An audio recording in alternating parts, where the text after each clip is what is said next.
Alex, welcome to the podcast. Welcome back to the podcast, I should say. How are you doing today? Doing great. Thank you. Good. Been looking forward to this one. So let's jump into it. If you would, introduce yourself, talk about your company and where you're located and the kind of work you do. Yeah, sure thing. Thank you, first of all, for having me. Excited to be here. Looking forward to it. So my name is Alex Gregg, owner and operator of Gregg Homebuilding Company located in Franklin, Tennessee, which is just south of Nashville. And we focus primarily on new construction and single family homes. And we do both custom homes and spec homes. And Franklin, Tennessee, I got to tell you, I don't know if I've told you this, but if Lori and I, my wife, were to move, it's probably going to be to Franklin, Tennessee. That's one of our favorite places in the country. Yeah, it's a great town, born and raised, and just love it. Love living here. Yep. Big fan of Arrington Vineyard is not far south of you, I think. It's it's a great spot. Great place to go have dinner and a glass of wine. Great place to catch a sunset overlooking the vineyard there. Yeah. So let's talk about your career. You have kind of a non-traditional career. You took kind of a right turn in the middle of your career, but talk about your career, your background, how you got to where you're at today. Yeah, sure. So first of all, just I've always loved houses. I remember sketching houses in ninth grade physical science class, drawing up front elevations of homes, and had a job with a local builder here in town, and got to sweep out houses and clean up the exteriors and screw down subfloors, and was going to go head into architecture at the University of Tennessee at Knoxville, but had the opportunity to play baseball at Belmont University, which is located in Nashville. And the closest thing they had when I met with the advisor was engineering physics. So that was the major I went with, and did a brief stint in mechanical engineering out of college and grad school, but decided I want to get into high school teaching. And so I was a teacher and an assistant coach for basketball and baseball for 5 years. And then I just had the itch to get back into home building. Talked to a few local builders here, and I got hooked up with Pulte Homes and started my building career there. Learned a lot, and got thrown into the fire, and then I moved on and worked for a more local production builder. Did that for a stint, and then I got hooked up with a custom builder, and really learned a lot about the business side of things and how to do that. So in 2008, my wife Amy and I decided to start our own company, and did that for a few years before I hooked up with a really good friend, and we had a business partnership from 2011 to 2019. We built several houses together, learned a lot, and in 2019 decided he wanted to go a little bit different direction, different kind of level of house. And so essentially we just rebranded in 2019, kept the employees that we had, and been operating as Gregg Homebuilding Company since then. So started a business in 2008. That would probably surprise people to start a home building company in 2008. Absolutely. Yeah. What would you say, like, were there any benefits or good things about starting a company in 2008? Yeah, a lot of times when I bring that up to folks I'm talking to, they say the same thing, and wow, you got started in a great time, and to be honest, it was probably a good time. If I would have gotten started a couple of years earlier, got a little overconfident, may have been had too many spec homes going, and then may have had some trouble since I hadn't built a good foundation for the company at that point. And so I started out small, was able to cherry pick off a few lots. At that time, really didn't think or didn't really know we were in a recession. It was, it's a little bump in the road, and things will come back to normal. But worked out of our master bedroom, and had a desk in there, and worked out of there for a few years. So start small, and really helped focus on cost and understand your cost and what it was going to take. And at that point, the subcontractors were very hungry, so you could get the guy, make a call and have them there sometimes that same day. So we just gradually grew, and just, I think, starting out with a real awareness of what your job costs are was a good thing. Yeah. So over the past year and a half or so, you've grown the custom home building side of your business significantly. You were doing more specs, and you've made a strategic and a very intentional decision to build more custom homes. Why did you decide to move in that direction? Yeah, definitely are focused on custom builds now, and still leaving some room open if we find the right opportunity to do a good spec home. Still love those. But I remember one of my former employees, the custom home builder, who's now one of my best friends. Remember him telling me that the customs, helped get him through the last recession. And then I'm in another custom builder council of local builders here in town, and I remember one of those builders saying that it helps him sleep at night, with the custom builds. And spec homes can be great, but they are risky, and definitely felt some of that, as the markets changed a little bit here. Working with the clients and letting them finance the construction is definitely a little safer play. And then also, when you're building spec homes, would always be in the mindset, well, let's sell this spec home first, and then we'll start the next one. And what that did was, felt like it created gaps in revenue. So there would be long stretches where, you wouldn't be getting any revenue. And so that created challenges on the cash flow side. Seems like folks are either one or the other. A lot of the people I talk to, they either build spec or they build custom. Not a lot of people build both. And the people who only do one or the other, they typically think the grass is greener on the other side. Like, oh, wow, I'm a spec builder. It would be great to not have the risk of customs and not have to carry all that risk. But then custom builders would say, wow, it would be great if I didn't have to deal with customers. And if I didn't have to deal with selections and all of that crap, if I could just do my own deals and then sell it at the end. If somebody asked you, Alex, how do I figure out what's the best approach for me? Should I build spec? Should I build custom? Should I if those are the two options, how would you help them figure out what's best for them? Is it a personality type? Is it their subcontractor base that they have, their staff? What should people think about to help them determine whether they should focus on spec or custom? Yeah, those are all great questions and things to consider.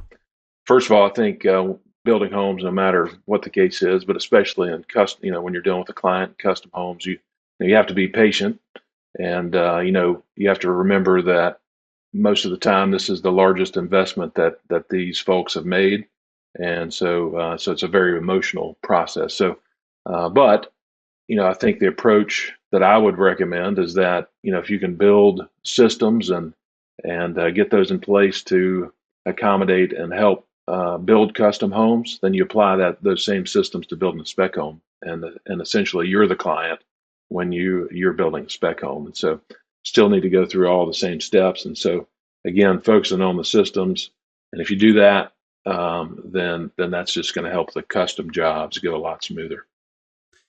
Yeah, I want to talk about some of the keys to the growth of your success.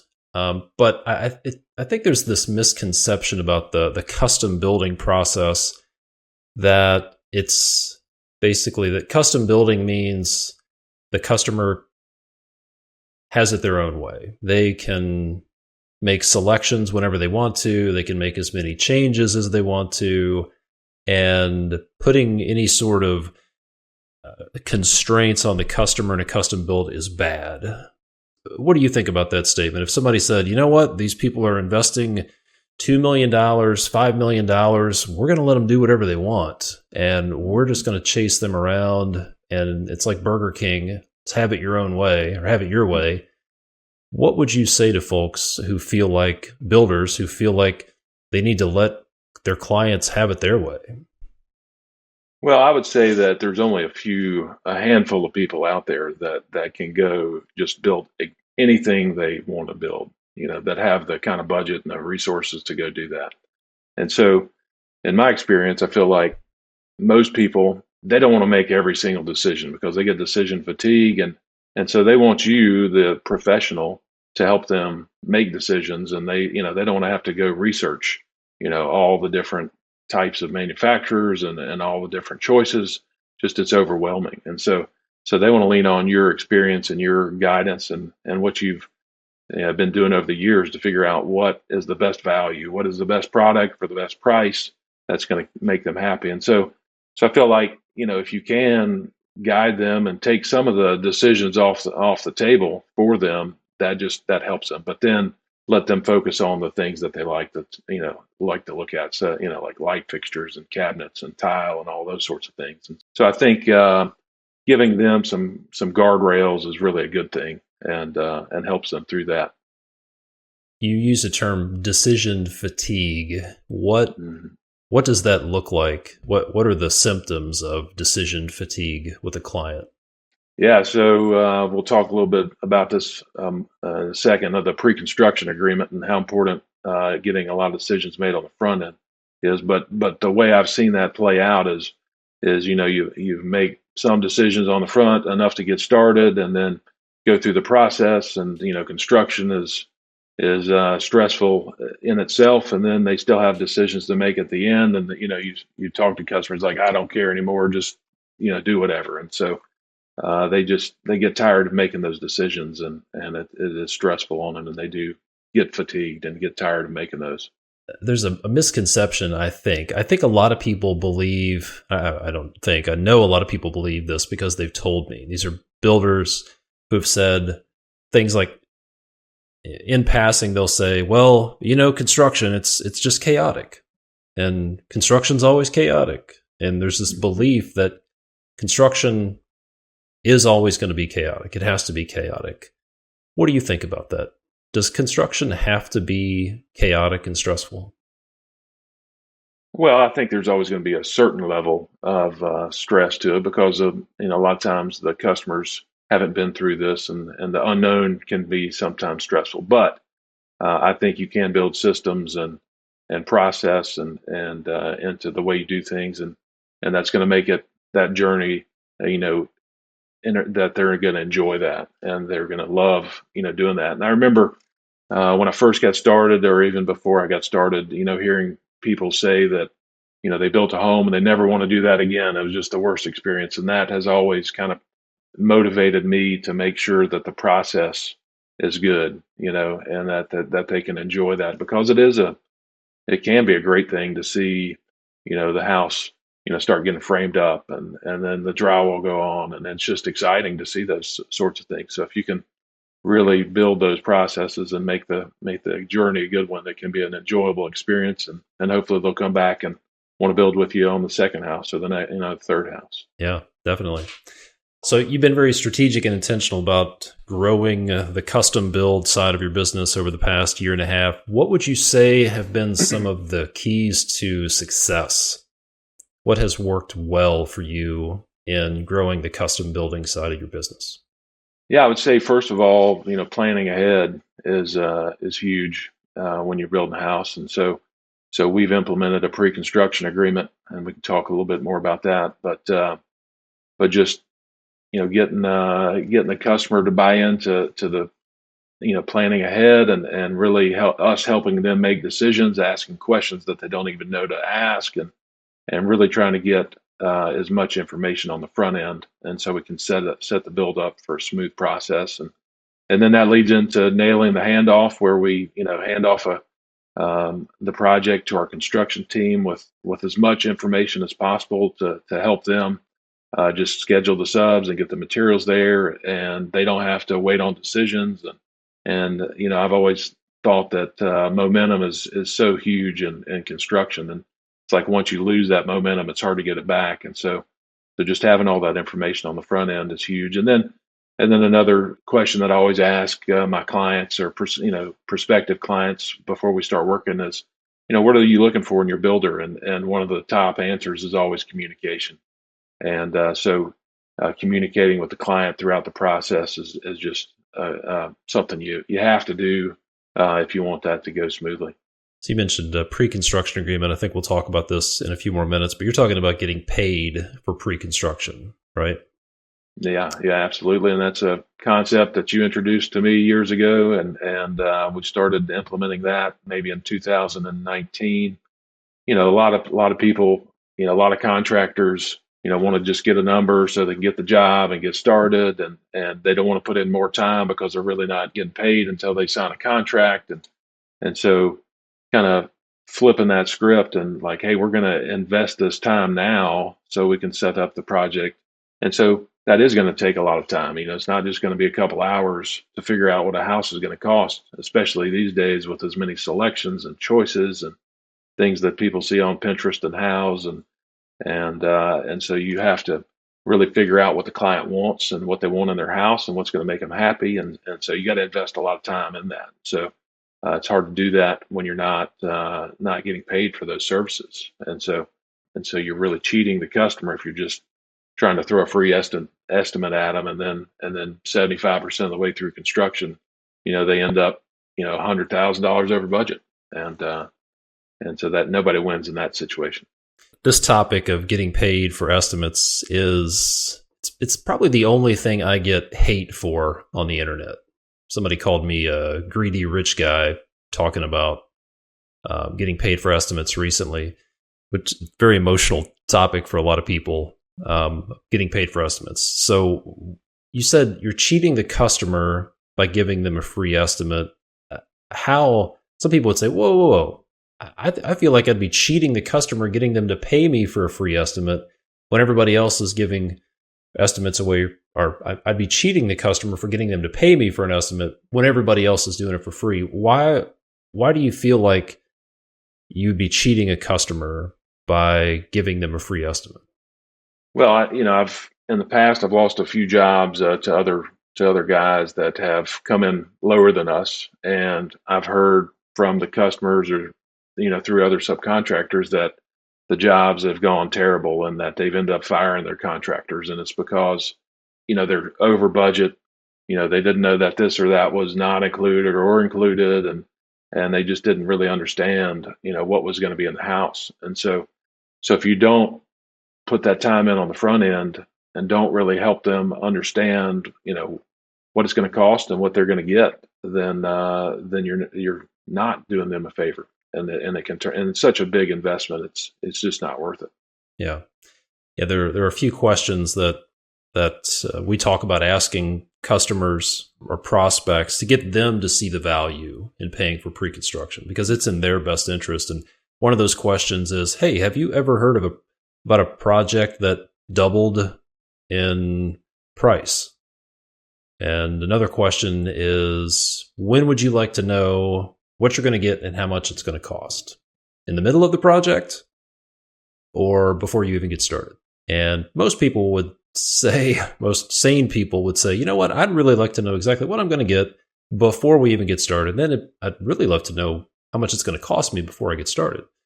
And so that's the real value. That's a really tough one for people to wrap their head around.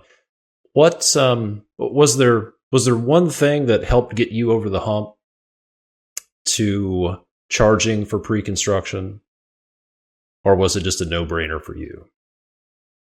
No, it took me a little bit to get over that hump, but once I could explain to the client that hey, whatever we charge in this pre-construction agreement, if we get involved early enough, especially if we can be involved in the plan development, the plan design, then we can probably help value engineer whatever that cost, out of the project, and can help save you money. There's been situations in the past before we start doing that where you got a set of plans that you looked at and you're like, that's not going to work. They're not going to be happy with that, but they've already spent all this money with the architect, and you don't want to, kind of go backwards and create more money for them. But then you get into construction and they want to change, and that just always costs more as you get further down the road. It's easier to change on paper than it is when you have, concrete poured and 2x4s up in the air. Yeah, definitely. Good stuff. All right.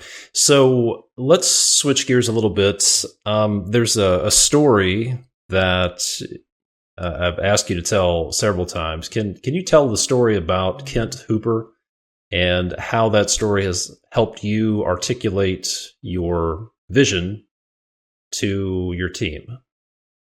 Yeah, absolutely.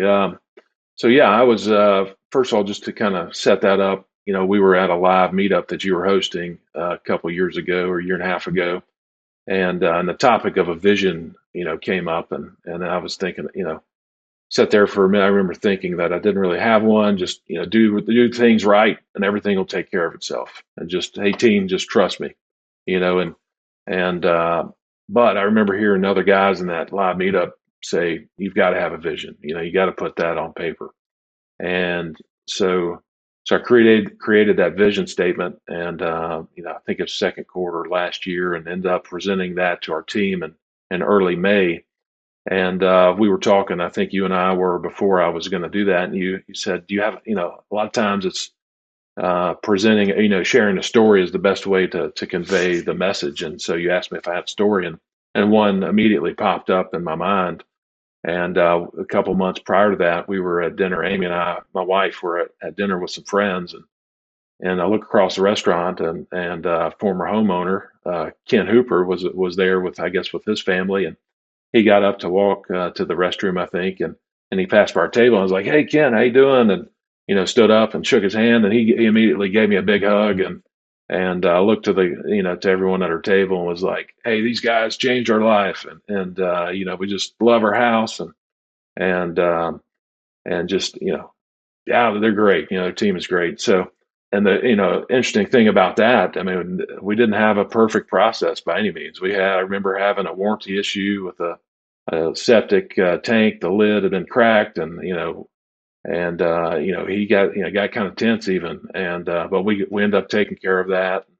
And so him to share that after the fact, it was awesome. And he had a handicapped daughter, and so we did a bunch of things in his house to help her, from a curbless shower to in her bathroom, putting the countertops lower in the island so she could eat dinner with the family. Setting up a countertop for her. And then he was in the music business, and he has now a recording studio. So we did a lot of things to help set that up for him, and been in his recording studio. It's awesome. And so yeah, it's just great to hear that. And so recently I had a handoff on a project to our construction team, the one we were just starting, and I shared that story again with the team, and was like, all right, now if we fast forward 12 months from now, and we look back on what we've done for these next clients, what's the story we're going to create for them? And so the Ken Hooper story is one that I try to share with the team, and just to remind them that about our vision. And so our vision, I'll share that with you, is to create a home building experience that exceeds the expectations of our clients and the families we work with, and as well as the people that help make that happen. And so hopefully we can do things to help exceed those expectations for our clients. How do you feel like that story about the impact that your work had on Kent Hooper, how do you feel like that telling that story helped your team? How did they respond? What did it do for them? Yeah, I think it just helps bring, real things, real emotions to what we're trying to do. And, you get bogged down a lot in the day to day of construction, and, subs don't show up, materials show up broken, and you got to deal with all these things. Well, in the end goal, we're trying to build a home for a family that's going to live there, make memories. And, you want this journey to be a great one. And so then they can move in and just have a great experience in one of the homes that you built. So just hearing those story of real people, and just how it brings the team together, I think, and gives them that vision of what we're trying to accomplish. Yeah, I've had a couple of experiences. I remember one was a big office building that we had developed for Valvoline, actually, and I'd worked on this project for about 18 months, and it was a grind. Constant changes. Every time the CEO walked through the building, a wave of changes would follow a couple of days later. And it was just a grind, and very complicated project. And I remember walking up to the ribbon cutting ceremony, walking by this beautiful building thinking, man, I am glad this thing's in the rearview mirror. It has been a pain in the ass. and all I could focus on was the negative stuff. And I turned to the corner, and there are 300 Valvoline employees standing there waiting for this ribbon cutting ceremony. The mayor was there, and the governor of Kentucky was there, and the CEO was there. These people were just excited. They couldn't wait to get in their new space. Had lots of natural light and a fitness center, and everything was just great. And I felt so convicted because I completely lost sight of the people that we were building this thing for. Ultimately, it was for people, and they were going to sit there, and our work was going to have impact on them. So I think it would be a great idea to get concrete guys and iron workers and framers and electricians to go to these ribbon cutting ceremonies and see the impact that they're having on people. I think that's a big disconnect, is we forget, why are we doing this? Why are we just pulling wire and nailing 2x4s together and nailing down shingles? Like, there's more to it than that. We're actually having an impact on people. So I love that story. I still get choked up every time I hear that story. But I think sharing how the work you're doing has an impact on real people is incredibly powerful. Absolutely. So speaking of vision, I know one of the things you've been very intentional about for the past year or so is improving as a leader. So let's talk about that. Why is that important to you? And then what are some of the things you've been specifically focused on to become a better leader? Yeah, well, first of all, just looking back now after we've done some of this work together and implemented some of these systems, I realized that I definitely needed to be a better leader. And it's not something that you really go to class for or learn in school or of how to be a leader. Some people just naturally pick that up, but I realized that I need to be a better one. So, I've learned from other guys and gals and, your programs and mastermind groups and our CEO Alliance that we're involved in, and just hearing some of the things that they do, they've inspired me, hey, I could be doing this and to help our team, be pulling in the same direction.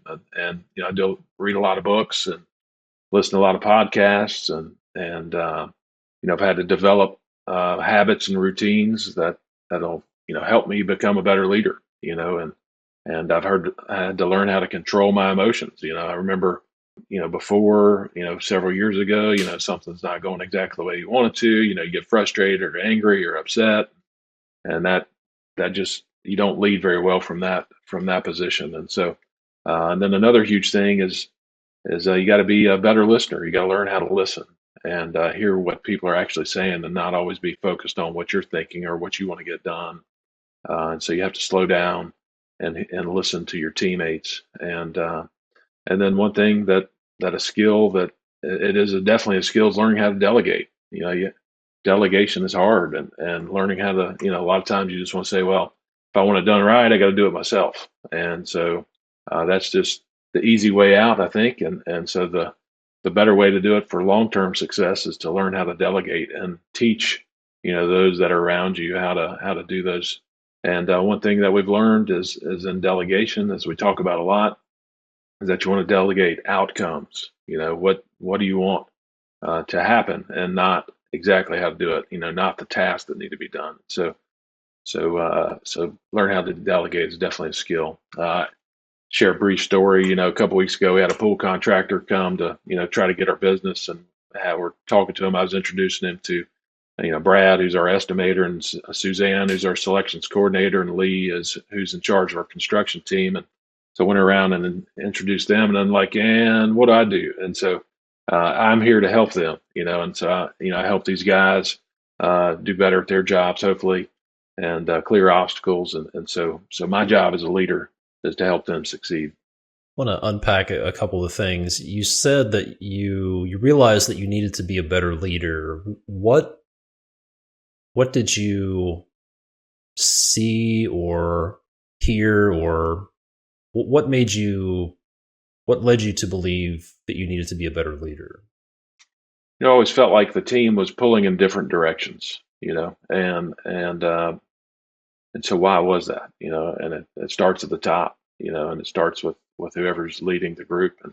And so to get people to buy in to what you think is the right way, what that vision is. It's not, you just can't say, hey, here's how we're going to do it and force it down their throats. You got to get them to buy in, and so learning how to bring them into the process to give their input, because we've hired a lot of great people, a lot of smart people, and if you're not trusting their decisions, their input, then they're not going to want to follow. And so yeah, just getting people to pull in the same direction, and just that have being frustrated, I guess, for the reasons you look back and you're like, well, I wasn't a very good leader because those things were happening.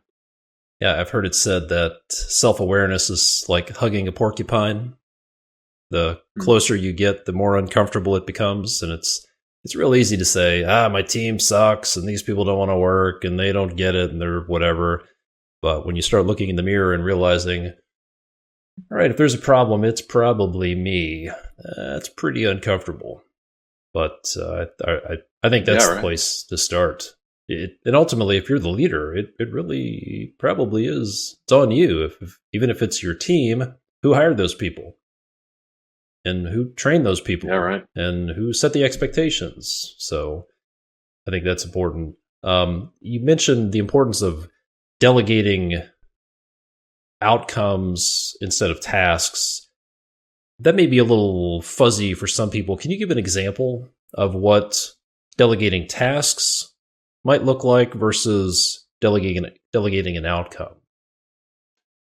Like right now, working with our construction team, what do we want to happen? An outcome that we want to achieve is going to be, want to build on time and build on budget, and then instead of saying, hey, you need to go do this, this, this, and this, hey, here's what we want to achieve.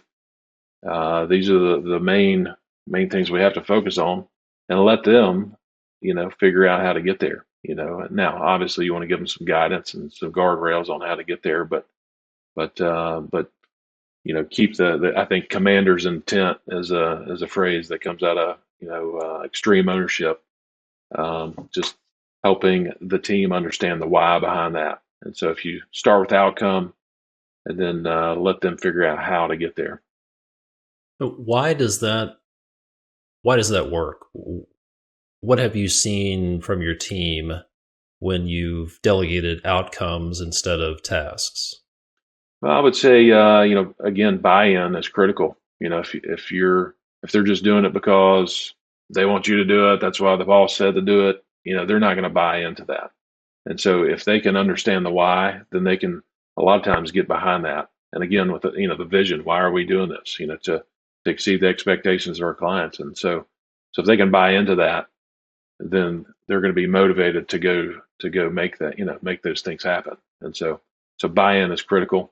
And I think when you delegate the outcome and trust them to figure out how to make that happen, then they just, if they feel trusted, that's when you're gonna see those effects and those take place. So. And that's tough because that requires letting go of control. Mm-hmm. And you're probably talking to some folks who struggle to let go of control. They're listening to this thinking, I would love my team to buy in. I would love them to take more ownership, but I just don't know if I can let go of the reins. I'm reluctant. I've been burned in the past. I've had people screw me over, let me down, steal from me in the past, and I just struggle to let go. What would you say to that person who's really struggling to let go? Well, first of all, I was definitely guilty, and probably to some degree still am guilty of that. I always want to make sure everything's going right and things, things go well, and just you want to be in control, want to be involved in everything. But what happens is you become the bottleneck. Every decision, if it has to go through you, then that's going to limit your growth. And so I was the bottleneck a lot of times. And again, you're not going to be able to grow as a team. Your team members are not going to be able to grow themselves. And I heard that plenty of times over the years that they want to be able to grow. And so if I'm always have my have my hands on everything, then it's preventing them from doing that. And so you have to get to the place where you can let go, and you have to be, it takes a little bit of faith and a little bit of trust, but ultimately, if you can do that, then you're going to have long-term success. Yep. Yep. Absolutely. We've seen that over and over and over again. So let's see. We've been working together for about a year and a half now. I'm curious, what were some of the main problems that you were having before we started working together? So first of all, just inconsistency year to year. You'd have a couple good years and then you'd have a down year. You're like, why am I doing this? And then you'd have a couple good years and then another down year. And just that inconsistency makes it hard to plan, makes it hard to reward your team, and feel good about it, knowing that you're going to have that same amount of business coming in. And then I remember always thinking, in January, thinking about the year ahead. Well, you got this plan on paper and it's going to be a great year. And then you get halfway through it or towards the end of it and projects are sliding into the next year. And it's just like, man, it just never turned out the way I was hoping it would turn out. Budgets would be off. A lot of that had to do with, COVID and price increases and but not understanding those costs and, thinking you were going to do this on one job and it come in a lot less than you were hoping for.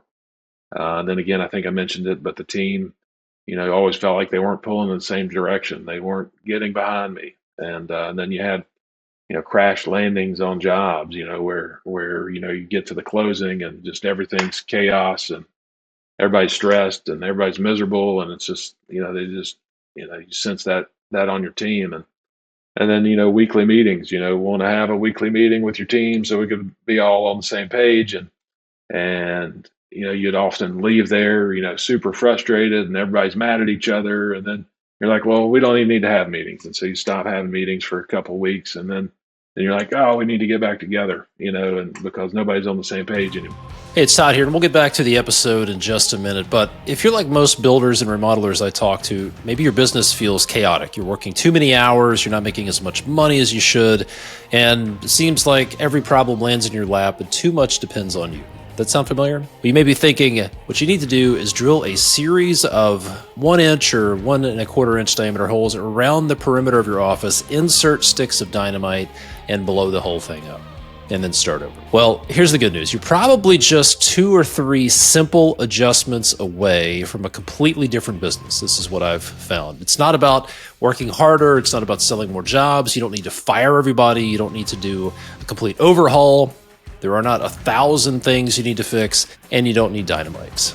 You just need a few moves that give you maximum results with minimum effort. And that's what I want to help you with. I want to help you uncover those things on a free business evaluation call with our team. Here's what we're going to do on your business evaluation call. We'll uncover the hidden profit that's already in your business. We'll outline the 2 or 3 simple adjustments that are going to give you the most bang for your buck. We'll map out a simple plan so you can have more profit, more control, and ultimately have a business that runs without you. And if it makes sense, we'll talk about how we can work together to help you make that happen. Here's the deal. We only offer a few of these calls a week, and not everyone qualifies. So if you have a wave of work coming at you, or you're planning to grow, now is the time to make those adjustments.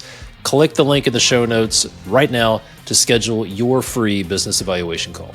Inconsistency, crash landings, and missed expectations. How would you describe how that frustration felt for you as you tried to solve those things? You keep on, you're like, well, you just got to keep on going, keep on grinding. But is it ever going to change? That thought comes in your mind. You hear about the flywheel, Jim Collins, big, massive wheel, and you push and push and push. And eventually it's going to gain momentum, it's going to start to accelerate. And then, I always felt like we're on the cusp of that, but it's just like, is this ever going to happen? And so just, frustration, just, man, you keep on working so hard and when are things going to get smoother, and just, it's just so frustrating when you put all that effort in and you don't feel like you're seeing any results from that.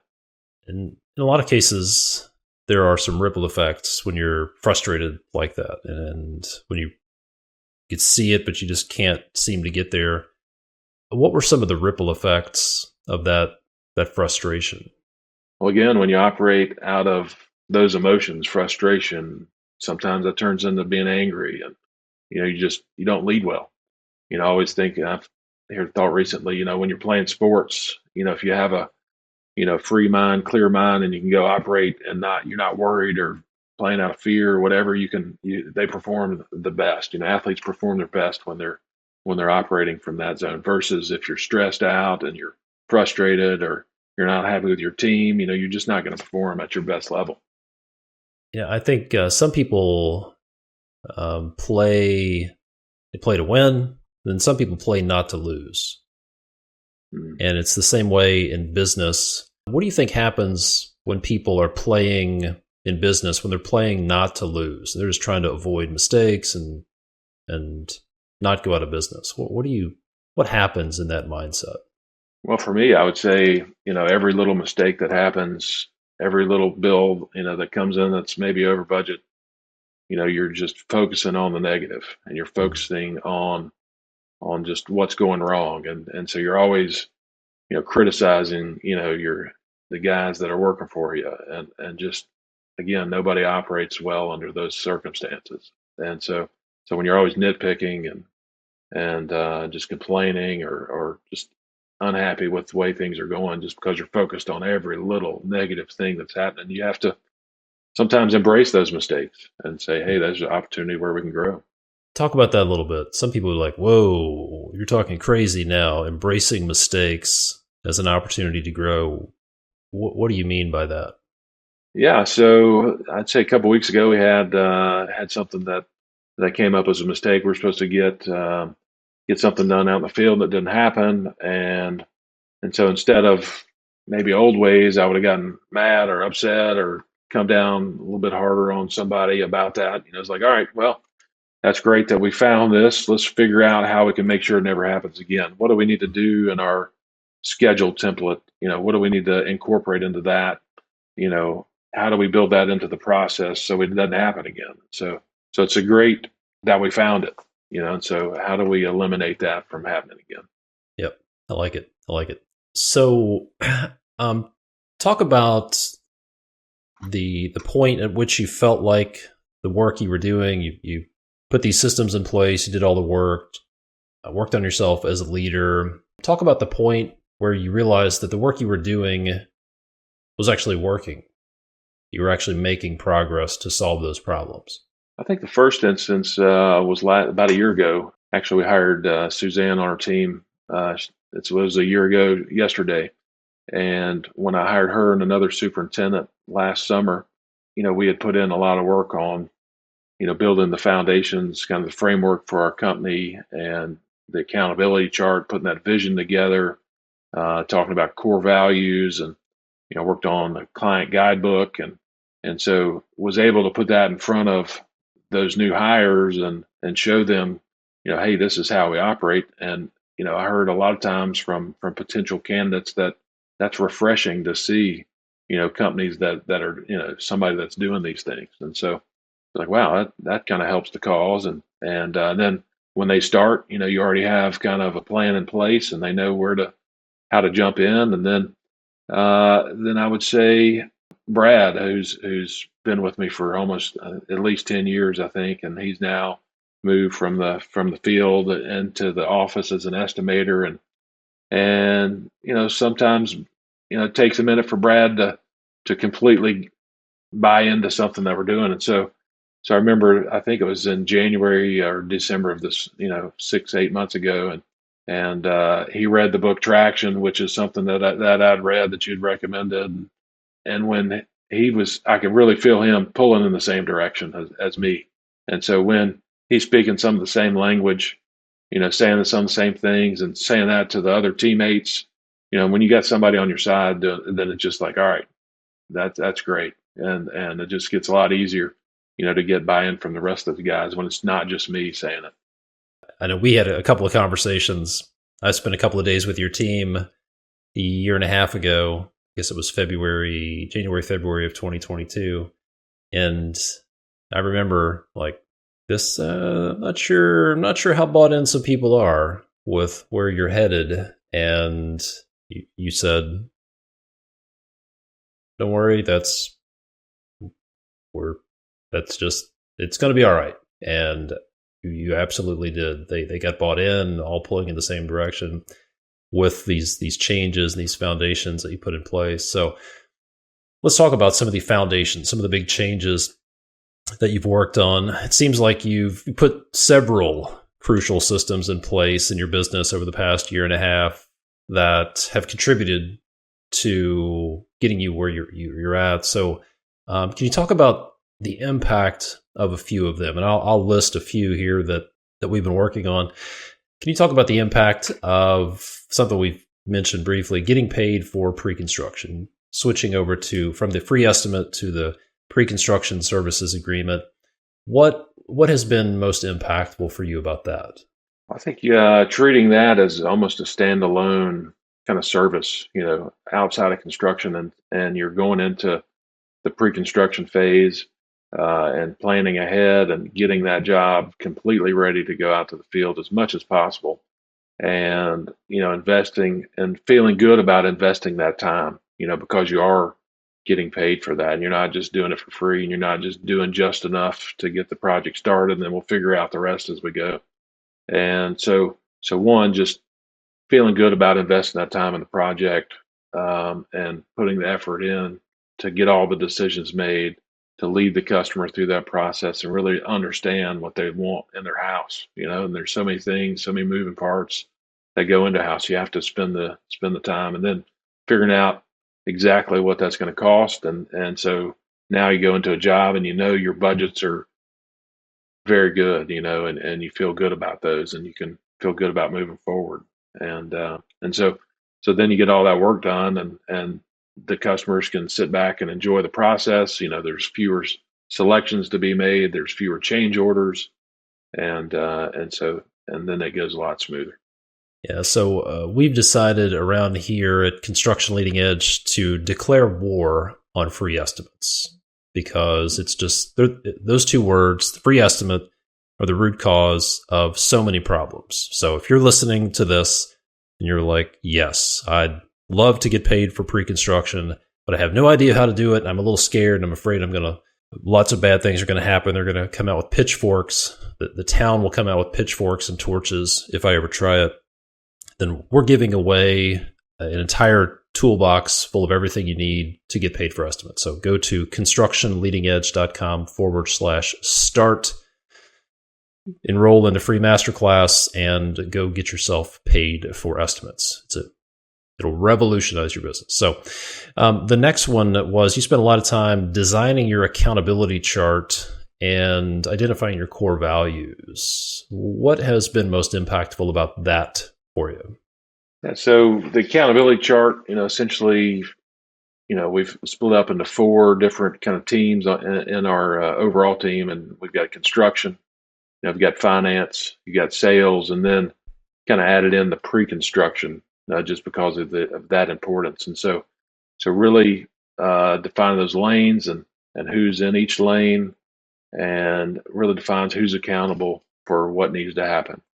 And I've always thought that it's a great filter for decision making. So I remember when we first implemented that, email came across, and my instinct was to go ahead and answer that, but I thought about the accountability chart and it's like, well, that's not my lane. I need to stay out of that. And I think I started the draft and I ended up deleting it. And so as those decisions come across, all right, well, who's responsible for that? And a lot of times it's easy to say, well, that's not sales or that's not finance, but then, construction or pre-construction. And so you got to let the right person handle it, because then you're either stepping on somebody's toes if you're getting into somebody else's lane, or things fall through the cracks if it's not clearly defined who's responsible for what. So it's really just a great foundation and framework for the company and to make decisions. And then also, it really came into play when we had a key employee leave last June.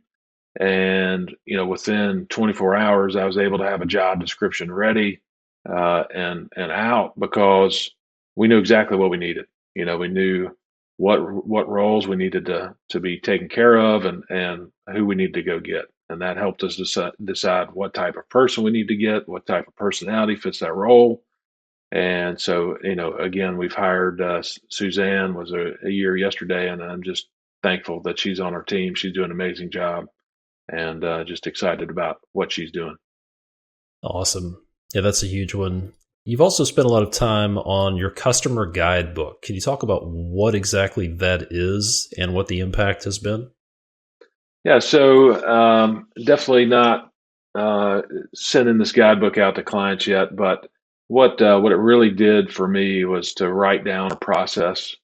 And from if I were to explain to our clients, hey, this is how it's going to go, and from the very beginning to the very end through warranty, and hey, here's how many, here are our hours. We're working from 7:30 to 4:30 or whatever they may be.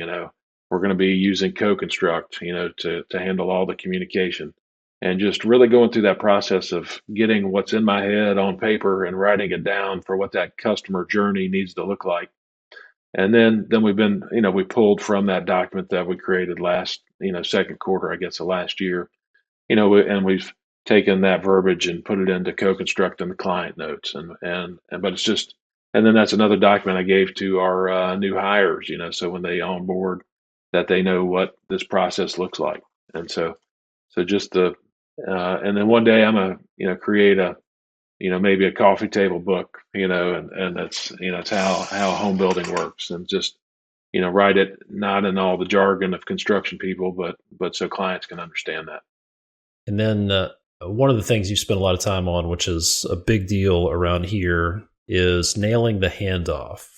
So for folks who aren't familiar with what that term means, can you talk about what nailing the handoff means to you, and then what has been the impact of doing that? Yeah, so really last third quarter last year spent a lot of effort on this process, and so the handoff, if you think of the analogy of a relay race and track, you're going to hand the baton off to the next guy, and so from construction, handing it off to the construction team, you know you want to give them all the information they need to go succeed. And so we worked on the entire, just like we have a construction schedule, from footings all the way through closing, we built a schedule for our pre-construction. So we signed a pre-construction agreement.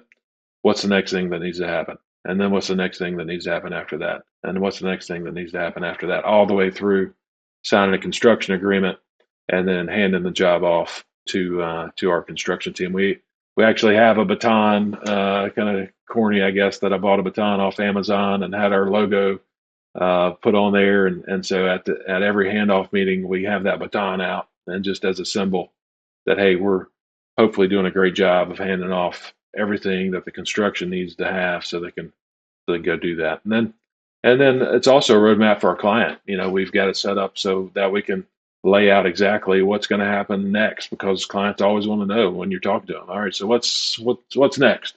And so if you can go ahead and show them that, then they feel more confident in who you are, and what's going to happen, between now and the time you start construction, because they usually want to get started next week, and it's usually not going to be able to happen that quickly.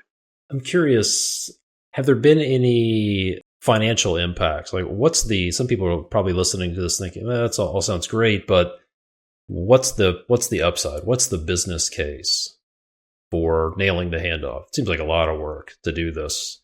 What's the business case for this? What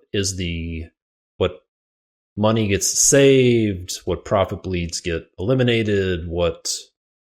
How is nailing the handoff helping you make more money? That's probably the best question. Yeah. How does nailing the handoff help you make more money, if at all? Yeah, I would say absolutely it does. I would say first and foremost, construction schedules get a little tighter. You're eliminating some wasteful days because you're not waiting around on decisions, and so the sooner you can get done with a project, the better, and the more projects you're probably going to be able to close in a year. Secondly, you've answered most of the questions, if not all of those, on what's gonna go in. You've written clear specifications, and so you're not having to give things away. Well, we didn't really address that. You can't go back to the customer now, and then you've built that into your budget, so you've captured all your costs, and then again, customer satisfaction. If you know if you can go back and be on budget with your clients and they're happy, then what are they going to do? They're going to go tell the next, their friends that, hey man, building with this company was great. They hit their budget. That's doesn't happen in construction, right? And so that's our goal. And so hopefully, fewer mistakes, shorter construction, times, and then hopefully better client satisfaction.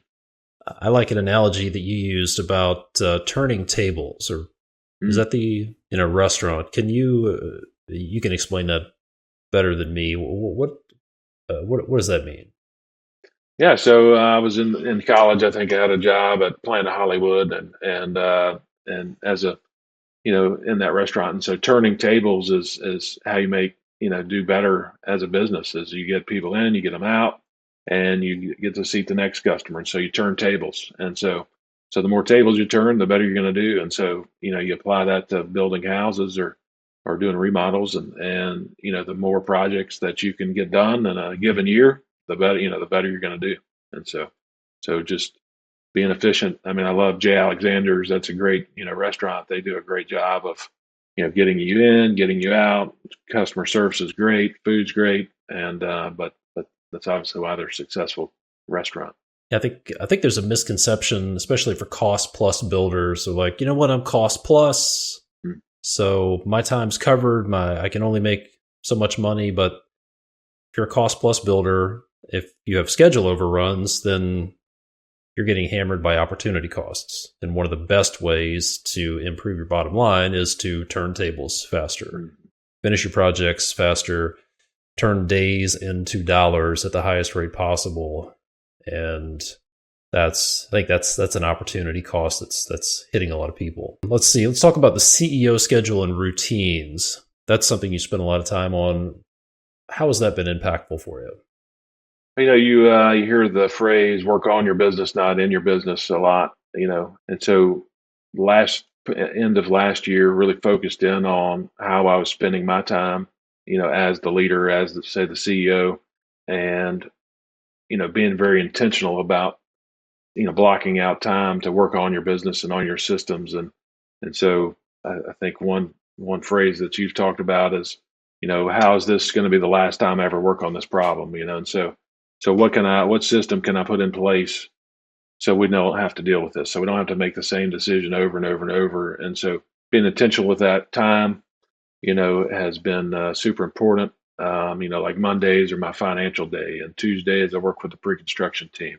Wednesdays I've worked specifically on things to help improve the business, and then Thursdays, we have our team sync meeting, where we're talking as a leadership team what we need to do, what issues we need to solve, and then on Fridays I'm really focused in on sales and following up with leads and reaching out to referral sources, and then just every day, starting the same day with the same routine. Here's the things that I need to do, and then here's the things at the end of the day I need to do and get ready for the next day. So speaking of things that need to be done every day, every week, there's a concept that you've really latched onto and run with, which is the concept of the Big Five for your team. Can you talk about what the Big Five concept means for you and what you've done with that concept? Yeah, well, first and foremost, it's really defining what winning looks like for each team member in a way that they can really understand. It's not vague, it's very specific. We talked about the accountability chart as being the what needs to be done.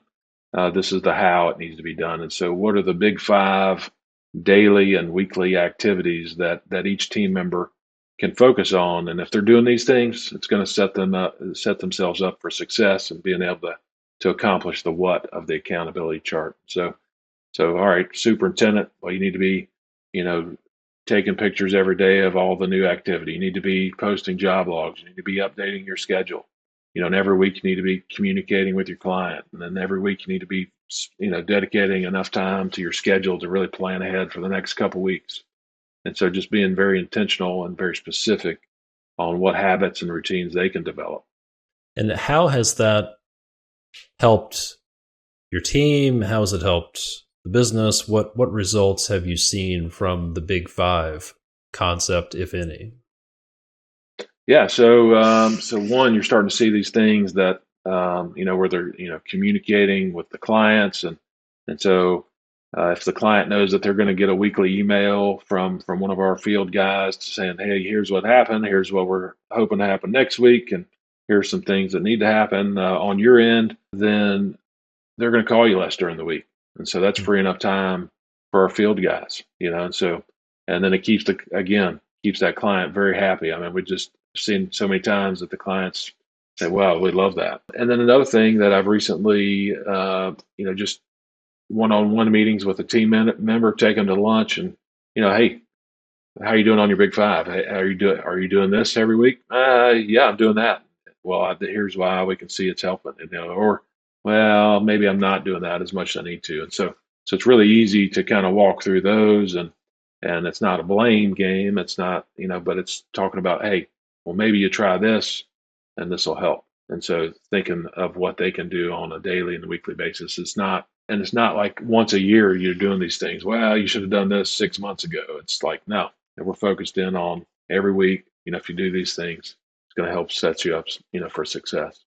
Yeah. And I really like a picture you texted me a month or two ago, these laminated Big Five cards. You actually printed off and laminated cards of these are the Big Five for a couple of different roles. And what I love about the Big Five concept is every person can know.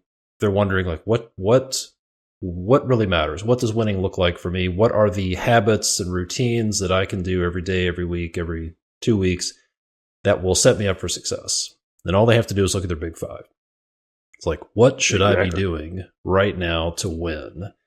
And when you think about most job descriptions that have 20, 30, 40 lines on there that are vague and they're not measurable, what I love about the Big Five concept is you can boil that stuff down into habits, actionable, measurable habits, routines that will lead to the outcomes you want. And I love the fact that you laminated those cards and handed them out to people so they know exactly what they need to be doing. Talk about the team sync. I think this is a concept that I'll let you talk about it. What have been the biggest impacts from your weekly team meetings that you call your team sync? Yeah, every Thursday, head of construction, head of pre-construction, and so there's four of us actually that get together, and we start each meeting out by sharing how another teammate has displayed the vision.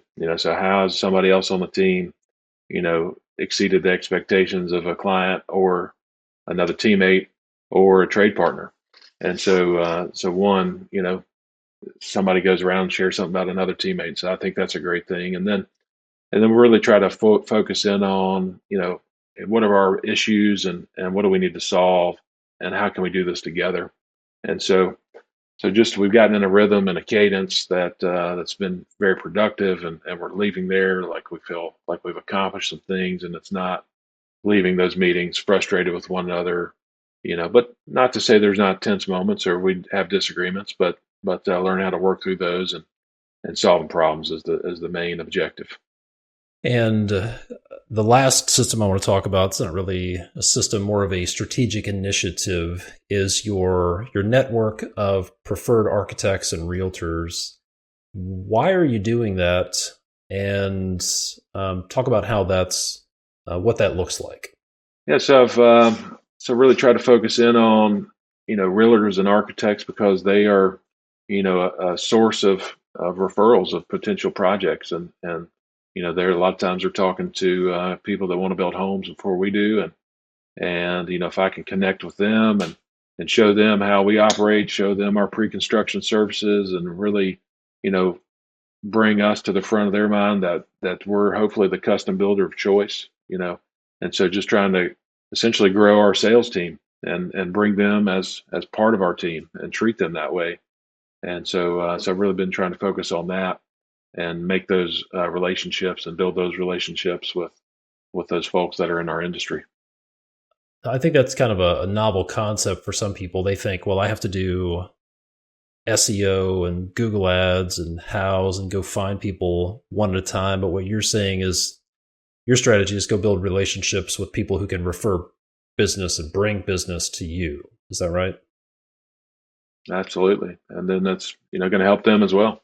I think the value to the builder is pretty clear, but how is it going to help them? How is your relationship with an architect or a realtor adding value to them? In other words, what's in it for them to be part of your network?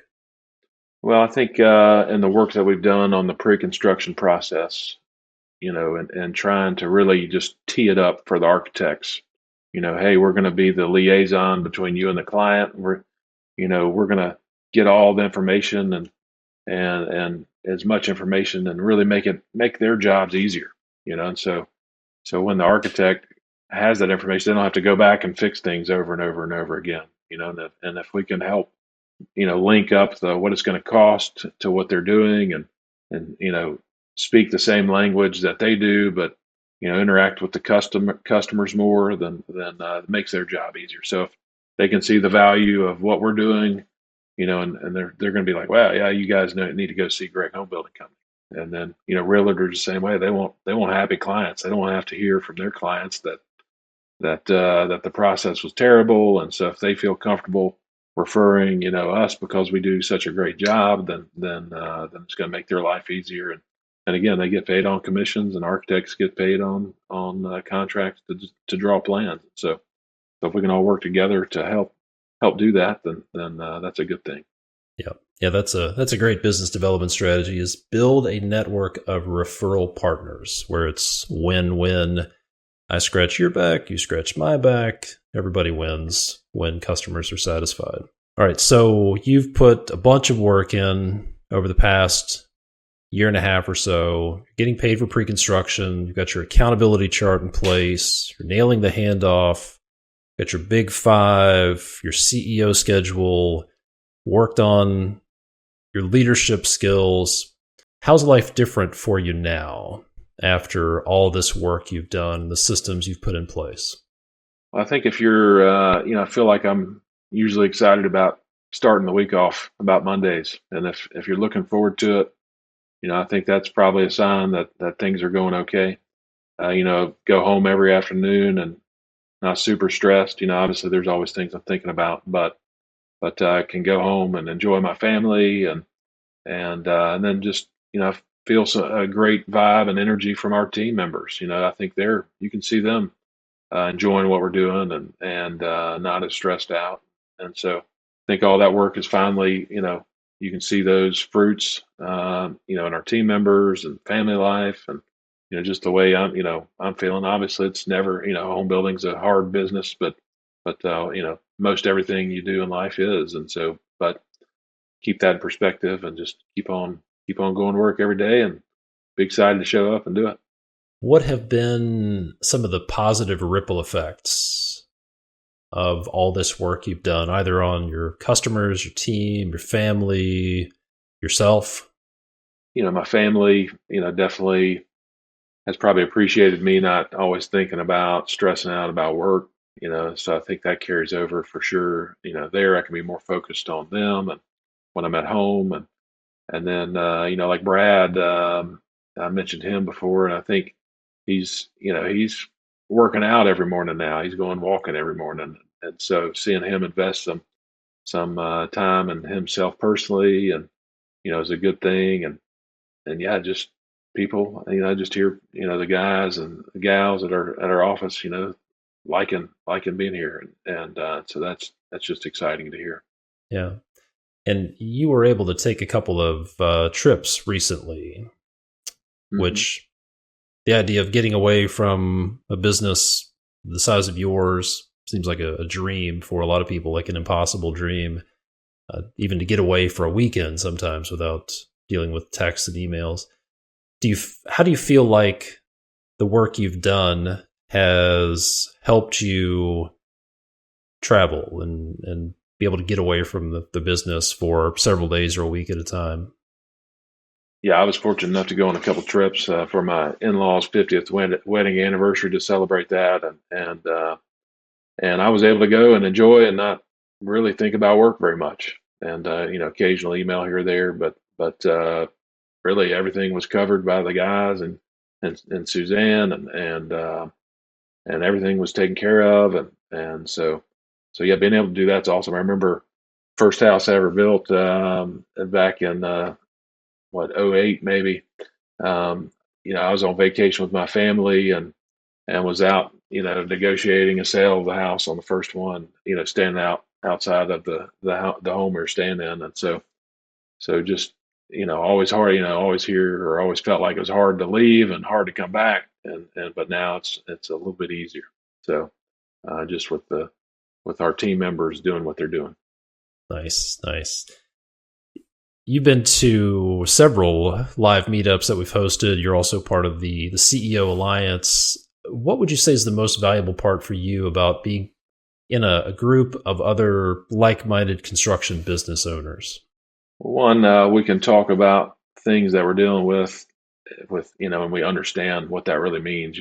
I've probably said so much to my wife Amy that she's heard it all, and she don't want to hear it anymore, and she's heard all the problems. But and then you can't really talk to friends about some of these things, and I've talked to my dad, and my father-in-law a lot about these things over the years, but just talking to people that really understand and can speak the same language and know exactly what you're talking about and hear what they have to say and how they've dealt with it and get some great ideas from them is just awesome.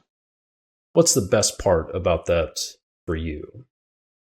Well, one, I've felt like I've really made some great friends out of it, and get to bounce ideas off of them, and it's actually a good space for me to practice articulating what I'm thinking, and they can say, well, that may not be, you may want to do this or that and change the way you say this or that because I've done it this way and it didn't really work out, or I did it this way and it worked out. So just a good space to bounce ideas off one another, and then it's almost like a board of trustees, and so you operate in your business and just being able to run stuff by a group of guys and gals that understand exactly what's going on, and they've done some of the same things, and so you draw from their experience without making the same mistake. I talked to a guy recently who's early on in his business, and he said something kind of crazy. He said, yeah, I think I just like to make my own mistakes, figure it out on my own. And I said, well, that's one way to do it. It is good to learn from your own mistakes, but it's even better to learn from other people's mistakes. And Right. what's even better than that is learn from other people's successes. So, but if you want to go enroll in the School of Hard Knocks, then go for it. But I've never heard anybody say, I think I just want to go out and make my own mistakes and learn the hard way. So I'm sure he will. Yeah, a little more painful that way. Yeah. I've paid a lot, hundreds of thousands of dollars in what Dave Ramsey would call stupid tax. When you play stupid games, you win stupid prizes. And when you go, I've made lots of mistakes that actually people told me they were a bad idea, but I just didn't listen. So if I had been part of a group of people and had given them, if I would have listened to their advice, like, I don't think you want to do that, Todd. That's a bad idea. All kinds of red flags going up. You can save yourself a lot of trouble, a lot of heartache, and a lot of lost money just by being part of a group of other people that you can bounce those ideas off. Switching gears, you had one of the questions I like to ask is, what's a favorite failure of yours? And you had an interesting experience early on with a personality test. Can you talk about that? Yeah, so when I decided to get out of teaching high school and coaching, I wanted to get back in or get into the home building industry. I went and interviewed with a couple different companies, and one of those companies gave me a personality test, and I took that, and they came back and said, well, you're not going to be the right fit. Your personality doesn't really match up with what we're looking for, and so I end up with a copy of that, and I've got it taped up to the side of my file cabinet over here, and a lot of times that's motivation to to prove them wrong that I could do it, and that I, hopefully have been successful. So Yeah, I think their analysis was a little off there. I would say you did have what it takes to do that. What's one thing that you believe to be true about business some people would say is unconventional, maybe even a little crazy? well, I would say from personal experience that you don't always have to have that exact experience or background to go run a business. And there's no I never took business classes in high school or college, and one accounting course. I remember when I first got hired on at Pulte Homes, as the assistant back end superintendent, pretty much the lowest on the totem pole.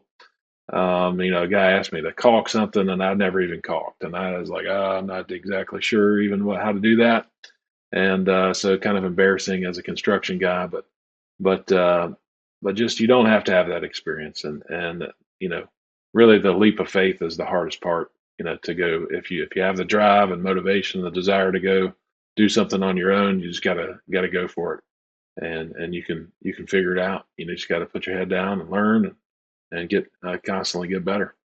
I agree. I think a lot of people underestimate the importance of just making a firm decision what you're going to do.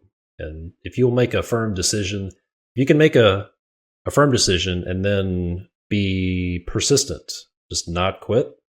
I think you can do just about anything you want. That's what I found. It's all about persistence. Yeah.